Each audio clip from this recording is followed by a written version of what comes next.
একটা গোষ্ঠী নিজেদের নীল নকশা বা সুবিধা অনুযায়ী জনগণকে পরিচালিত করতে চায় এমন মন্তব্য করেছেন বিএনপির কেন্দ্রীয় নেতারা। তাদের দাবি, একটা গোষ্ঠী বিএনপির ১৬ বছরের আন্দোলন আর জুলাই অভ্যুত্থানের মধ্যে বিভাজন সৃষ্টি করতে চায়।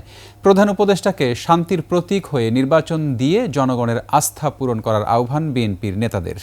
বিস্তারিত মাহিলা ইসলামের রিপোর্টে। নয়াপল্টনে দলের কেন্দ্রীয় কার্যালয়ের সামনে জাতীয়তাবাদী মহিলা দল আয়োজিত আসিয়ার ধর্ষণের বিচারের দাবিতে এই বিক্ষোভ মিছিল।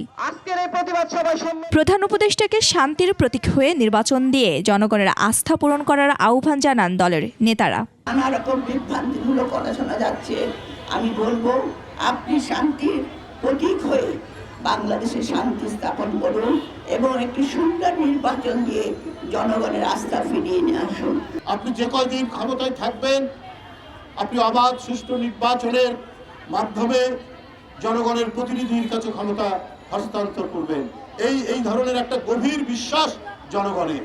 কিন্তু যদি গড়িমসি হয় তাহলে তো এটা ভিন্ন মাত্রা নেবে। এদিকে ঢাকা রিপোর্টার্স ইউনিটিতে আলোচনা সভায় যোগ দিয়ে বিএনপির আরেক স্থায়ী কমিটির সদস্য আমির খসরু মাহমুদ চৌধুরী বলেন, নির্বাচন দিতে দেরি হলে দেশে আবারও স্বৈরাচার তৈরি হতে পারে।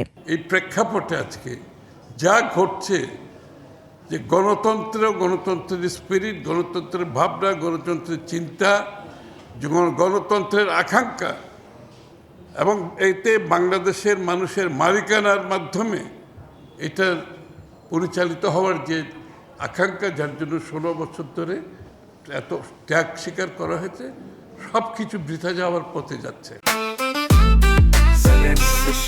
জেনেক্সে শিফট করো, লাইফকে লিফট করো। জাতীয় প্রেস ক্লাবের সামনে গণ ঐক্য পরিষদের প্রতিবাদ সভায় যোগ দিয়ে দ্রুত নির্বাচনের তাগিদ দেন বিএনপি চেয়ারপারসনের উপদেষ্টা জয়নুল আবদিন ফারুক। ক্ষুদ্র ক্ষুদ্র সংস্কারগুলো করে অনতিবিলম্বে নির্বাচন দেন। সেই নির্বাচনে বাংলাদেশের মানুষ দিনের ভোট দিনে দিনে। সবাইকে ধন্যবাদ। মাহিলা ইসলাম, ২১ টেলিভিশন, ঢাকা।